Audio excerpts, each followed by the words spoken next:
ஊழலை பத்தி நடிகர் விஜய் அவர்கள் பேசுறதுக்கு அவருக்குலாம் என்ன தகுதி இருக்குது? டைரக்டரை பார்த்து புகார் கொடுக்க போறோம். அந்த புகாருக்கு 7 நாள்ல நடவடிக்கை எடுக்கல, சம்பந்தப்பட்ட அமைச்சரையும் அந்த செயல் அலுவலரையும் சம்பந்தப்பட்ட அதிகாரிகள் மீது நடவடிக்கை எடுக்கல அப்படின்னா திருத்தணி சுப்பிரமணிய சுவாமி கோவில் வாசல்ல காலை வரையற்ற உண்ணாவிரதம் இருக்கலாம்னு நாங்கள் முடிவு பண்ணி வச்சிருக்கிறோம். ஒரு அரசியல் கட்சி தலைவர்னா எப்படி வாழணுன்றதுக்கெல்லாம் நாங்கள் உதாரணம், எப்படியெல்லாம் வாழவே கூடாதுன்றதுக்கு அண்ணன் விஜய் அவர்கள் உதாரணம். நம்மளால 41 பேர் செத்துட்டாங்க, அந்த இடத்த அவர் மகிழ்ச்சி வெளிப்படுத்துறாரு. இப்போ 3 வருஷம் நிறைவடைஞ்சிருக்கா தாவேக கட்சி, அந்த நிகழ்ச்சியில குத்தாட்டம் போடுறாரு. நாங்க கோடம்பாக்கம் கூத்தாட்டின்னு சொன்னா மட்டும் அவர் பொத்துக்கிட்டு வருது கோபம். அறிவுரை சொல்ல 4 பேர் இல்லாத கட்சி, ஒழுக்கம் இல்லாத தலைவர், கொள்கை கோட்பாடு எதுவுமே இல்லாத ஒரு தலைவர் எப்படி தமிழ்நாட்டில் முதலமைச்சராகி மக்களுக்கான பாதுகாப்பை எப்படி அவர் ஏற்படுத்துவாரு?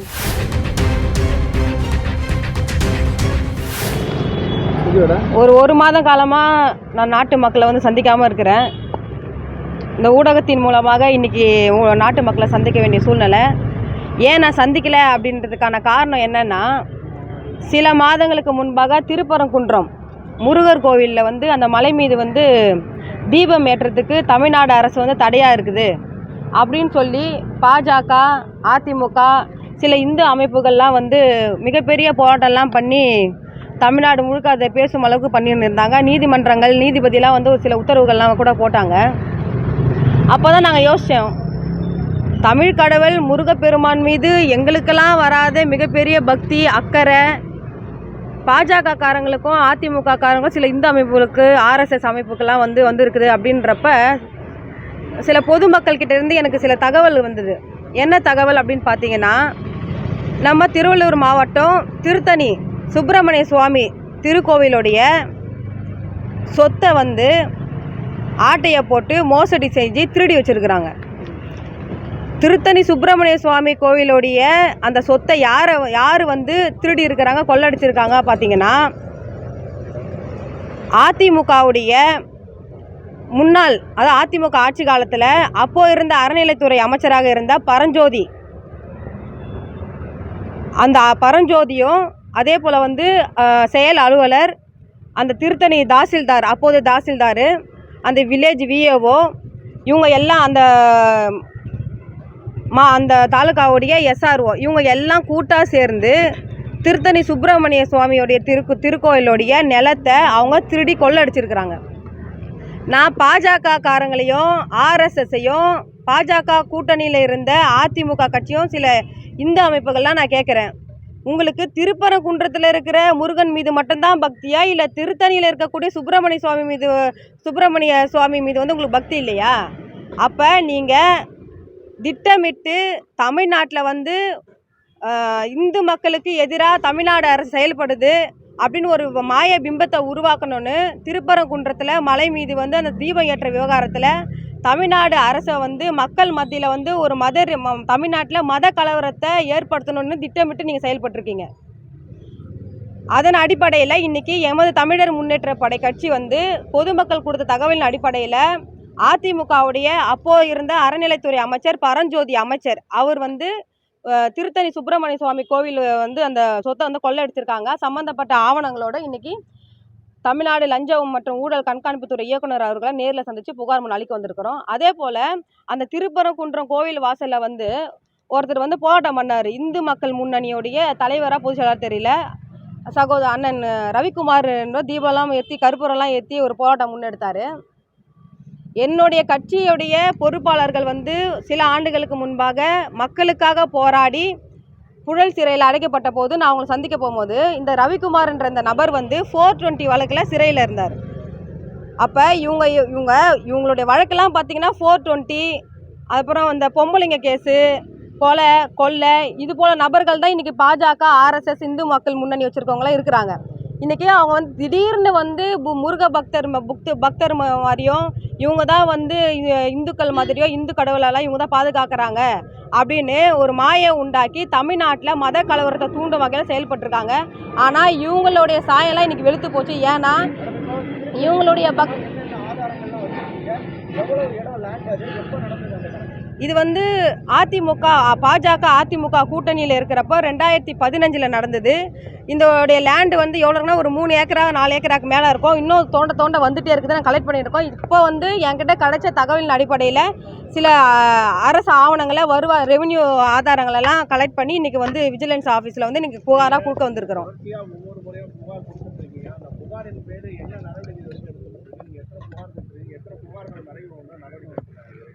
இது வரைக்கும் இந்த கவர்மெண்ட் வந்து ஒரு 5-6 புகார் விஜிலன்ஸில் கொடுத்துருக்குறேன். அதில் 3 புகாருக்கு நடவடிக்கை எடுத்திருக்கிறாங்க. முதல்ல வந்து அதே அதிமுகவில் தங்கமணி என்ற ஒரு அமைச்சர் மேலே கொடுத்துருந்தேன். ஏன்னா அவருக்கு வந்து பினாமியாக வந்து ஒரு மாவட்ட திருவள்ளூரில் முன்னாள் கலெக்டராக ஒருத்தவங்க இருந்தாங்க, மகேஸ்வரி ரவிக்குமார்னு. அந்த கலெக்டர் மீது கொடுத்துருந்தேன். அதுக்கப்புறம் சவுக்கு சங்கர் மீது கொடுத்தேன். அதுவும் இன்வெஸ்டிகேஷன் போயின்னு இருக்கு. இப்போ வந்து இவங்களுடைய பக்தி வந்து திருப்பரங்குன்றத்தில் மட்டும்தான் இவங்களுக்கு பக்தியில் இந்த சுப்பிரமணிய சாமி மீது பக்தியில் இந்த ஒரு சொத்தையே கொள்ளடிச்சிருக்காங்க. நான் இவங்கள அதிகாரத்துக்கு வந்தாங்கன்னா மக்களுடைய சொத்தை எப்படி இவங்க கொள்ளடிப்பாங்கன்றது தான் இன்னைக்கு புகாரை கொடுத்துருக்காங்க. தனிநபருக்கு வித்து இருக்கிறாங்க. ஆளுங்கட்சியாக இருக்கக்கூடிய நபர்கள் மீது ஊழல் செஞ்சாங்க எந்த ஒரு புகாரையும் பார்க்கல. அதே போல தற்போது கரூர் பக்கத்தில் ஒரு செய்தியாளரை அந்த கொள்ளையை பற்றி எடுத்து போயிருந்தாங்க. அதை பற்றி தாக்கினாங்க. அதை பற்றி நீங்கள் எதுவுமே பேசாமல் எது பற்றி நீங்கள் ஒரு சார்பு நடவடிக்கை இல்லை. சகோதரர் கேட்குறது நல்ல கேள்வி. ஏன்னா இந்த கேள்வியை வந்து எனக்கு நான் இந்த மாதிரி பத்திரிகையாளர் சந்திக்கிறப்பெல்லாம் இந்த கேள்வி கேட்குறாங்க. அதாவது நான் வந்து 17 வயசில் நான் வந்து பொது வாழ்க்கைக்கு வந்தவன். 18 வயசுல இருந்து இப்போ எனக்கு 37 வயசு ஆகுது. இந்த நிமிஷம் வரைக்கும் மக்களுக்காக களத்தில் நின்று போராடி சிறைக்கு போயின்னு இருக்கேன்.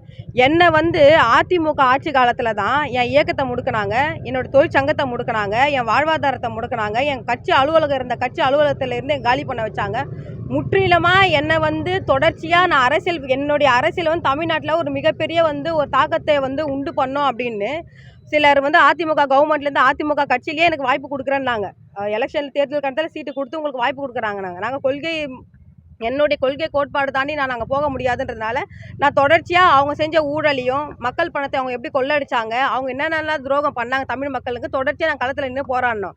அதனால் அவங்க என் கூட இருக்கிற பொறுப்பாளர்கள் மீதெல்லாம் பொய் வழக்கு போட்டு சிறையில் அடைச்சி எங்களை சுத்தமாக வந்து என்னுடைய கட்சியை அழிக்கணும்னு நினச்சாங்க. அப்போ நான் என்ன பண்ணுவேன், அதிமுக நான் ஒரு ரிவெஞ்ச் எடுப்பேன் இல்லையா, என்ன அழிக்கணும்னு நினைச்சவங்கள நான் ரிவெஞ்ச் எடுப்பேன்.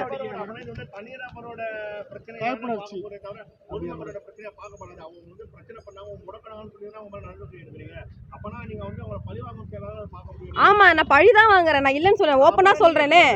என்னுடைய ரிவெஞ்ச் எல்லாமே வந்து எனக்கு இன்னைக்கு ஆளும் திமுக அரசு வந்து நான் ஒரு மக்களுக்கான கோரிக்கையை நான் முன் வச்சேன்னா உடனே செவி சாய்க்கிறாங்க. அந்த மக்களுக்கான இந்த வீரலட்சுமி ஒரு கோரிக்கை வச்சா ஆளும் கவர்மெண்ட் செவி சாய்க்குது, அந்த கோரிக்கை நிறைவேற்றுறாங்க, அந்த மக்களுக்கு நல்லது செய்கிறாங்க.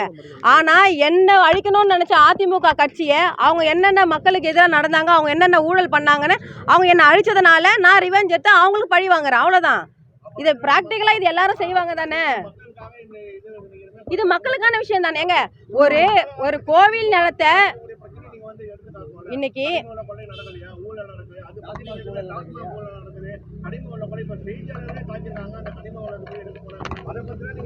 கனிம வள கொள்ளையை எதிர்த்து ஸ்பாட்லேயே இறங்கி மணலை திருடுறப்ப நான் ஸ்பாட்லேயே இறங்கி 45 வயசு குழந்தைய எடுத்துட்டு போய் நான் இறங்கி போராடுறப்ப என் மேலே பொய் வழக்கு போட்டு 45 நாள் குழந்தைய பிரித்து என்ன சிறையில் தூக்கி வச்சாங்க. ஏற்கனவே அது சம்மந்தமாக நான் பேசியிருக்கிறேன்.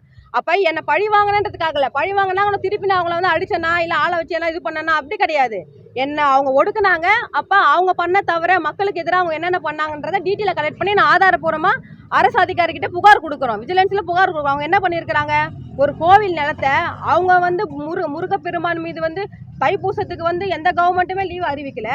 எடப்பாடி பழனிசாமி அவர்கள் வந்து கவர்மெண்ட்டுக்கு இங்கே வந்த உடனே தைப்பூசத்துக்கு வந்து விடுமுறை அறிவிக்கிறாரு. அப்போ அவர் பேர்லேயே வந்து முருகப்பெருமானுடைய பேரை வச்சிருக்கிறாரு. அப்போ அவங்க வந்து முருகன் மீது பக்தியா இருந்தாங்கன்னா ஏன் சுப்பிரமணிய சுவாமி கோவில அவங்க ஆட்சி காலத்துல அவங்களுடைய அறநிலைத்துறை அமைச்சர் பரஞ்சோதி ஏன் ஆட்டையை போடணும், அவரையே கொள்ளடிக்கணும், அவரே திருட்டுத்தனமா திருடி ஏன் தனிநபருக்கா விற்கணும்? அது சம்மந்தமா நான் ஆவணத்தோட தானே புகார் கொடுக்குறேன். இது பழிவாங்கல், எனக்கு பழிவாங்கல். ஆனா இது சொத்தை மீட்கறல்ல. இப்போ நான் புகார் கொடுக்குறேன், 7 நாட்குள்ள இப்போ டைரக்டரை பார்த்து புகார் கொடுக்க போறோம். அந்த புகாருக்கு 7 நாள்ல எனக்கு நடவடிக்கை எடுக்கல, சம்பந்தப்பட்ட அமைச்சரையும் அந்த செயல் அலுவலரையும் சம்பந்தப்பட்ட அதிகாரிகள் மீது நடவடிக்கை எடுக்கல அப்படின்னா திருத்தணி சுப்பிரமணிய சுவாமி கோவில் வாசல்ல காலை வரையற்ற உண்ணாவிரதம் இருக்கலாம்னு நாங்கள் முடிவு பண்ணி வச்சிருக்கிறோம். இப்போ 5 வருஷம் இந்த 5 வருஷம் ஆண்டு முடியுது மேடம். இந்த 5 வருஷம் ஆட்சி முடியுது.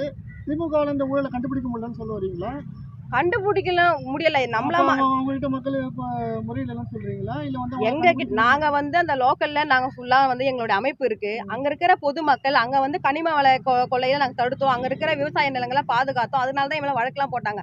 அப்போ அந்த மக்கள்கிட்ட எனக்கு கனெக்ட் இருக்கு. அங்கே திருத்தணி கவர்மெண்ட் கணக்கு பண்றதா இருந்தா நீங்க வந்து இந்த ஆட்சி அந்த ஆட்சி அப்படின்னு பார்க்காம நீங்க அனைத்து ஆட்சியிலும் நடக்கக்கூடிய குற்றங்களை வந்து நீங்க வந்து புகார் கொடுக்கணும், போராட்டம் பண்ணணும். அதுதான் ஒரு முக்கியமான விஷயம். ஆனா நீங்க வந்து அதிமுக காலத்தில் நடத்தப்பட்ட கொள்கைகளுக்கு மட்டுமே புகார் கொடுக்குறீங்களே தவிர திமுக சார்பில் இந்த 5 ஆண்டுகள் 4.25 ஆண்டுகள் நடத்தப்பட்ட டாஸ்மார்க் ஊழல், அப்புறம் நேரு மேல சுமந்த ஊழல், தற்போது இந்த பழனியாண்டி எம்எல்ஏ செய்தியாளர் தாக்குறது, அதை பத்தி ஒரு விஷயமும் நீங்க பேசலையே. அப்பனா நீங்க வந்து ஒரு சார்பா தானே செயல்படுறீங்க. ஒரு சார்பா அதுக்கு தான் வந்து போராடுறீங்கன்னு சொல்ல முடியும். மக்களுக்கான விஷயம் தான். நான் ஒரு சார்பா போராடுறேன்னு சொல்ல, என்னை யார் என்ன அழிக்கணும்னு நினைச்சாங்களோ அந்த இயக்கத்தையும் அந்த கட்சி தலைவர்களை அழிக்கணும்னு நாங்கள் நினைக்கிறதுல எந்த ஒரு தவறும் இல்லையே. அப்போ மக்களுக்கான பிரச்சனை அவங்க மக்களுக்கு எதிராக என்னென்ன பண்ணாங்களோ, மக்கள் பணத்தை எப்படி கொள்ளையடிச்சாங்களோ, கோவில் சொத்தை எப்படி கொள்ளையடிச்சிருக்காங்களோ அது சம்மந்தப்பட்ட ஆவணங்களை எடுத்து அவங்க மேலே புகார் கொடுத்துருக்குறோம். இதில் 2 விஷயம். ஒன்று மக்களுக்கான விஷயம், இன்னொன்று நான் வந்து அவங்க மேலே ரிவெஞ்ச் எடுத்து என்னை எப்படி ஒடுக்குனாங்க அவங்கள பழி வாங்குற விஷயம். அவ்வளோதான். அதுக்காக வந்து ஆளுங்கட்சி வந்து நாங்கள் மக்களுக்கான ஒரு விஷயத்தை நான் கோரிக்கை இன்னைக்கு வச்சேன் அப்படின்னா நாளைக்கா அந்த விஷயம் கோரிக்கை நிறைவேற்றலாங்க. அப்புறம் எப்படி நான் இந்த கவர்மெண்ட்டுக்கு எதிராக நான் எப்படி பேச முடியும்? செயல்படுத்தலன்னா பேசலாம். இன்னைக்கு நான் ஒரு விஷயத்தை நான் சொல்றப்ப நடவடிக்கை எடுக்கலன்னா நான் அவங்க பண்ற தவறை சுட்டி காட்டி நான் நடு ரோட்ல உட்காந்து நான் போராட்டம் பண்ணுவேன்.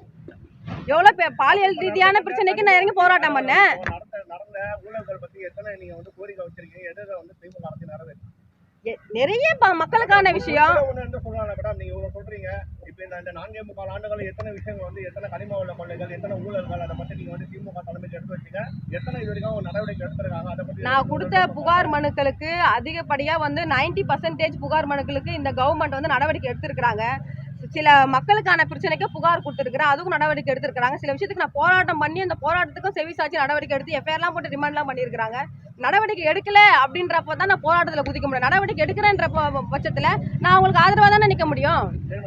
தற்போது தாவேகாக இந்த விசிட் நம்ம அறிவிச்சிட பிறகு அது வந்து அதிகமாக வந்து இந்த தூய்மை பணியாளர் வந்து விசிட்டை உபயோகிக்கக்கூடாது, சேப்பாக்கம் மைதானத்தை அந்த விசிட்டை வந்து அனுமதிக்கக்கூடாதுன்ற மாதிரி பேரை வந்து நீங்கள் எப்படி பார்க்குறீங்க? ஏன்னா பிசிசியும் டிஎன்டிசியும் அவங்க என்ன சொல்லிட்டாங்க, இதுக்கு நாங்கள் வந்து அனுமதி மறக்கல, காவல்துறையோட அனுமதி மறக்கிறதுன்னு சொல்லியிருக்கேன். உங்களுக்கு நடந்த மாதிரியே அநீதியும் அவருக்கும் நடந்து நீங்க இல்ல, அது வந்து ஒரு அரசியல் கட்சிக்கான ஒரு சின்ன ஒதுக்குனப்ப அது பப்ளிக் மத்தியில வந்து அதிகப்படியா வந்து அது இருக்கும். அந்த ஒரு எலெக்ஷன் நேரத்துல இது ஒரு விளம்பரமா இருக்குன்றதுக்காக வேணா அது பண்ணதுக்கான வாய்ப்பு இருக்கலாம்.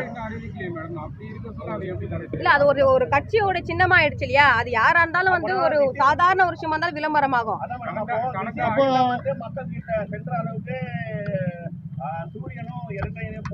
அப்படிலாம் இல்லை. முதல்ல வந்து அண்ணன் சொல்கிறேன். நான் என்ன தப்பாக ஏற்கனவே நான் பேசுறதுக்காக கூட ஒரு வீடியோ வெளியிட்டிருந்தேன். ஏன்னா ஒரு சபநாயகம் தெரிஞ்சு என் கட்சியில் இருக்கிற பொறுப்பாளர்கள் எல்லாம் கொஞ்சம் வந்து அவர் அண்ணன் கூப்பிடுங்க அப்படின்னாங்க. அண்ணன் விஜய் அவர்கள் வந்து எப்படின்னு பார்த்தீங்கன்னா, நான் இந்த 15 வருஷமாக வந்து நடிகர்களுடைய தலைமையை வந்து நான் ஏற்றுக்க மாட்டேன். அதன் அடிப்படையில் வந்து இன்னைக்கு நடிகர் விஜய் அவர்கள் வந்து எவ்வளோ, அதாவது மனிதநேயமே இல்லாத ஒரு நபர்னு ஏற்கனவே நான் பேசியிருக்கிறேன். அதாவது இப்போ கூட சமீப காலத்தில் இந்த எப்ஸ்டீன் ஃபைல்ஸ்னு ஒன்று வந்து அந்த விவகாரம் வந்துருக்கு. அந்த ஃபைல் அந்த சம்மந்தப்பட்ட வீடியோஸ்லாம் பார்க்குறப்ப 4 நாளாக உணவே எனக்கு இறங்கலை. அப்படியே அதில் சம்மந்தப்பட்டெல்லாம் வெட்டி தலை தனியாக கை கால் தனியாக வெட்டி போட்டுடலாமான்னு ஒரு பெண்ணாக எனக்கு தோணுது. அப்படி இருக்கிற சூழ்நிலையில் நடிகர் விஜய் வந்து அரசியல் களத்தில் வராரு. ஒரு அரசியல் கட்சி தலைவர்னா எப்படி மனிதநேயமா, எப்படி வந்து மக்களை எப்படி நம்ம வந்து அணுகணுன்றது ஒரு வரைமுறை இருக்குது. அவர் 41 பேர் வந்து ஒரு மனிதரால் ஏற்படுத்தப்பட்ட ஒரு படுகொலைன்னு நீதிமன்றம் சொல்லியும், ஜனநாயகம் படம் ரிலீஸ் ஆடியோ ரிலீஸில் லான்ச்சில் அது போட்டோம். நான் என்ன சொல்கிறேன்னா, அவருடைய செயலை பாருங்கள். ஒரு அரசியல் கட்சி தலைவர்னா எப்படி வாழணுன்றதுக்கெலாம் நாங்கள் உதாரணம்.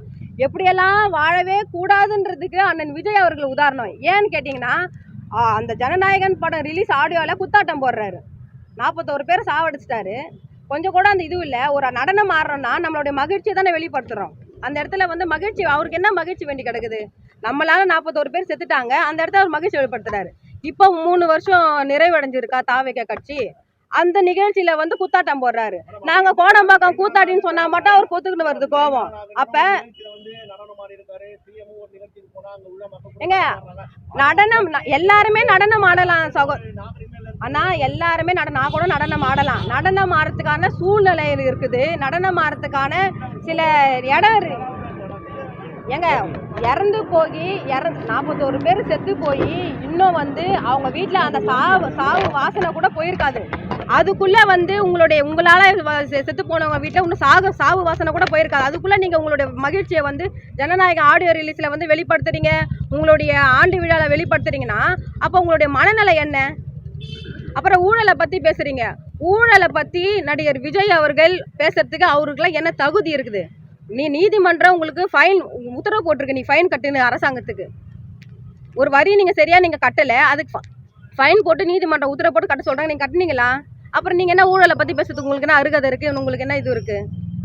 அப்ப நீங்க உங்களுடைய பணத்தை வச்சு நீங்க எப்படி மக்களுக்கு நீங்க செலவு பண்ணுவீங்க? மக்களை எப்படி நீங்க பாதுகாப்பீங்க? நடிகர் விஜய் அவர்கள் வந்து அவருக்கு மனித நேயம் கிடையாது. அவருக்கு எந்த ஒரு அதாவது எப்படி சொல்ற ஒரு அரசியல் கட்சிக்கான தலைவருக்கான தலைமைக்கான பண்பு இல்லை. நான் அவர் உரிமையில பேசினேன்றதுக்காக என் கட்சியில 4 பேர் இல்லை 40 பேர் எனக்கு அறிவுரை சொன்னாங்க, இந்த மாதிரி பேசக்கூடாதம்மா, என்ன இருந்தாலும் உங்க வயசுல மூத்தவர் சகோதரர் அண்ணன் கூப்பிடுங்க, ஒன்றும் பிரச்சனை இல்லை, ஒன்றும் விமர்சனம் பண்ணுங்க. ஆனா நடிகர் விஜய் அவர்கள் இது போல வந்து தன்னால் 41 பேர் செத்துட்டாங்க, நம்ம எப்போ குத்தாட்டம் போடுறோம், இங்க வந்து குத்தாட்டம் போடுறோம் அப்படின்னு சொன்னா, அப்ப நான் கோடம்பாக்கம் கூத்தாட்டின்னு சொன்னா மட்டும் பொத்துக்குன்னு வருது. அவருக்கு மாநாடுல பேசுறாரு. அப்ப அவர் கட்சியில அவருக்கு அறிவுரை சொல்றதுக்கு 4 பேர் கூட கிடையாது. அறிவுரை சொல்ல 4 பேர் இல்லாத கட்சி, ஒழுக்கம் இல்லாத தலைவர், கொள்கை கோட்பாடு எதுவுமே இல்லாத ஒரு தலைவர் எப்படி தமிழ்நாட்டில் வந்து முதலமைச்சராகி மக்களுக்கான பாதுகாப்பை எப்படி அவர் ஏற்படுத்துவாரு? இது நாட்டு மக்கள் முன்வைக்கிற கேள்வி. இது